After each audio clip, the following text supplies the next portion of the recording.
wird erkalten. Liebe Gläubige, nicht deshalb, weil es vorausgesagt ist, kann sie nicht in unseren Herzen sich erwärmen, bitten wir der allerseligste Jungfrau Maria, uns diese Gnade zu gewähren, im Namen des Vaters und des Sohnes und des Heiligen Geistes. Amen. Gelobt sei Jesus Christus. Au nom du Père et du Fils et du Saint-Esprit, ainsi soit-il. Bien chers fidèles, en ce 5e dimanche de la Pentecôte, n'est-ce pas, après avoir conclu le cycle des merveilles des fêtes, des mystères de notre rédemption, de notre Seigneur Jésus-Christ, à la fin, n'est-ce pas, en fêtant le Corpus Domini, le Sacré-Cœur, et même le prix même de notre rédemption, qui a une fête à part, la fête du précieux sang.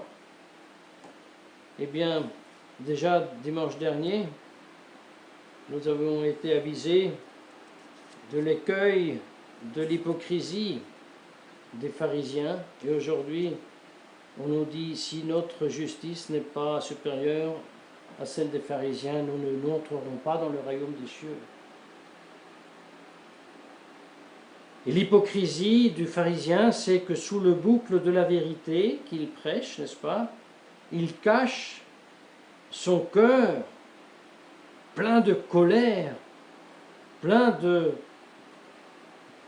passion, n'est-ce pas, de mauvaise passion, de concupiscence, d'avarice, d'orgueil. Eh bien, aujourd'hui, la page de l'Évangile nous dit, si toi, tu ne seras plus juste que ce faux pharisien, tu n'entreras pas dans les cieux, c'est-à-dire, si toi, portes de la colère vers ton prochain, et tu ne la vains pas, cette colère, et si tu lui donnes non seulement expression extérieure, mais en plus, si cette colère érompe dans des paroles injurieuses à travers lesquelles vous exprimez, vous consommez votre haine pour cette personne, qui revient au même de lui souhaiter la perdition éternelle, eh bien sache bien que toi-même, tu as mérité déjà le feu éternel. De même que nous sommes perdus si nous ne vainquons pas notre colère, la même chose vaut, n'est-ce pas, pour toutes les autres facultés de notre âme qui en soient bonnes, mais déréglées par le péché originel, si nous ne les maîtrisons pas et si nous laissons tyranniser totalement par elles, eh bien nous perdons notre âme. Celui qui ne réfrène pas sa concupiscence et qui se laisse tyranniser par le vice de la chair, il se perd. Même en mangeant, en buvant de façon exagérée jusqu'à nuire gravement à la propre santé, c'est péché mortel. Voilà donc, en ce 5e dimanche, la barre placée très très haute pour sauter et entrer dans le royaume des cieux. Et ce n'est pas mauvais si nous sommes terrorisés par cette page de l'Évangile, mais cette terreur doit être absolument tempérée par une douce confiance dans la miséricorde et dans la toute-puissante grâce de notre Seigneur Jésus-Christ que nous recevons par intermédiaire de la très sainte Vierge Marie. En fait, saint Augustin aujourd'hui aussi nous met un petit peu à notre aise lorsqu'il nous explique que justement il y a bien des degrés. Il y a le judice, le jugement, le conseil et ensuite la géhenne, les 3 tapes. Eh bien le premier c'est lorsque je sens, lorsque se réveille en moi la colère vers une personne, n'est-ce pas, alors je suis déjà jugé. Mais dans ce jugement, dit-il, je suis interrogé. Pourquoi cette colère? Ah, elle m'est venue parce qu'il a dit une grosse ânerie. Il a dit que tout le monde doit accepter le vaccin contre le Covid-19 et puis doit recevoir le chip de Bill Gates. Alors ça m'a mis tout de suite en rage. Oui, mais attention, ça t'a mis en rage. Ensuite, j'ai tout de suite réagi et j'ai invoqué le Sacré-Cœur de Jésus de vaincre ma rage. Mon cher petit, alors non seulement tu n'as pas péché, mais tu as aussi un mérite, parce que ce mouvement de ta colère, tu l'as tout de suite eu sous contrôle, et même tu l'as changé en patience et mansuétude. Ah, merci mon juge. Mais si par contre je dis, oh alors là, je pensais vraiment que là je vais, et puis je lui coupe la tête, ah, là c'est déjà différent. Parce que là, déjà, tu donnes... tu extériorises d'une certaine manière, par des gestes, par des sons de la voix. Alors là, il a déjà péché, parce que cette première colère n'est pas la colère du Christ, n'est pas la colère du Sacré-Cœur, ce n'est pas la colère qui naît de la charité, ce n'est pas la colère qui naît de l'amour vers le Père, ce n'est pas la colère du Christ qui s'est fait le fouet pour chasser les vendeurs d'un temple. Non, ça c'est la colère qui naît de la nature déréglée par le péché originel. Ça c'est la colère qui naît de l'amour propre. Même si le motif et si la raison, c'est le vrai et c'est le bien, mais cette colère n'est pas bonne. Tu dois la vaincre. Je dois la vaincre. Par contre, si j'ai laissé cette mauvaise colère aller tout son cours jusqu'à maudire et souhaiter le mal, la perdition, alors il n'y a plus de juge qui m'interroge, il n'y a plus ou moins de peine que je devrais compter, je suis condamné au feu éternel. Remède, il n'est pas en nous, parce que nous ne sommes pas des pélagiens. Notre remède, c'est le cœur sacré de notre Seigneur Jésus-Christ. Pas comme quelque chose qui est en dehors de nous dans la mesure qu'on ne peut pas atteindre, mais dans la mesure que tout en étant en dehors de nous, même il est glorieux au ciel, à travers la Sainte Communion, il entre dans notre cœur, même dans notre sang, même dans les fibres du muscle de notre cœur, pour le changer, pour ainsi dire, par le dedans. Mais, conclusion bien chers fidèles, pour arriver à cela, il faut que nous nous soumettons à notre Seigneur Jésus-Christ. Tout nous-mêmes, comme le premier commandement nous demande.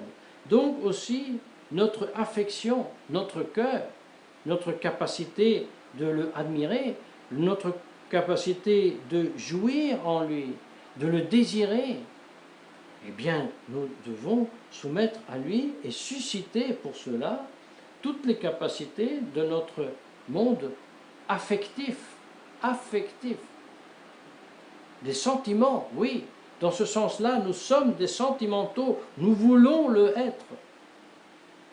Mais nous ne sommes plus des sentimentaux, dans le sens péjoratif du terme, lorsque ces sentiments vont de pair avec un amour qui n'est pas seulement affectif, mais effectif, lorsque justement nous nous soumettons et nous exécutons les ordres de notre Seigneur Jésus-Christ, ses commandements. Lorsque, comme lui, nous donnons à manger à ceux qui ont faim, à boire à ceux qui ont soif, lorsque nous couvrons ceux qui sont nus, nous visitons ceux qui sont incarcérés. Et là, efforçons-nous d'aller voir nos grands-parents aujourd'hui dans les maisons de repos, reclus par la malice de ceux qui veulent dominer à travers le Covid. N'est-ce pas? Donc cet amour du sentiment doit être comprouvé par l'amour effectif qui opère et qui agit. Mais cela, bien chers fidèles, ça ne se fait pas comme ça en 2 jours. Il a bien dit notre Seigneur Jésus-Christ, venez, apprenez de moi que je suis doux et humble de cœur. Apprenez. Mais si j'apprends quelque chose, mais même seulement à écrire à la machine avec 10 doigts, ou quelque chose que je dois prendre, ça prend du temps. Ça prend du temps et de l'énergie. Donc il faut que systématiquement, avec un bon livre qui m'explique comment Jésus-Christ, notre modèle de vertu, a vécu, et avant d'avoir vécu comme il est né, qu'est-ce que c'est que l'incarnation, il faut que j'étudie, que je admire, que je commence à jouir, à aimer de ces vérités, pour ensuite vivre de cette vérité. Croyez-moi bien, mes chers frères, si le monde catholique avait aimé vivement, avec le sentiment, son Christ, l'avait connu dans ce qu'il est et comme il agit, il n'y aurait pas eu de Concile Vatican II. Aucune réforme liturgique aurait pu avoir lieu. Les prêtres ont été chassés des églises. Mais malheureusement, la prophétie qu'à la fin des temps, n'est-ce pas, la charité se refroidit, on a donné la preuve, mais ça ne veut pas dire que nous n'avons pas encore aujourd'hui le devoir de réveiller en nous cette charité pour la vérité. Jamais, bien chers frères, jamais un prêtre, encore moins un évêque, n'est-ce pas, rempli de l'amour de notre Seigneur Jésus-Christ, avait accepté une consacration épiscopale dans laquelle on parle du Christ comme d'un homme qui a reçu le sacerdoce du Saint-Esprit. Jamais il aurait accepté cela. Par amour pour son Seigneur. Jamais on n'aurait accepté une messe qui est devenue théologiquement un repas. Jamais. Jamais. Jamais on n'aurait accepté effectivement un concile qui prêche que je dois diviser mon cœur, je ne dois pas donner mon cœur seulement à Jésus, je dois le donner aussi à Bouddha et je dois aussi le donner à l'athéisme. Jamais.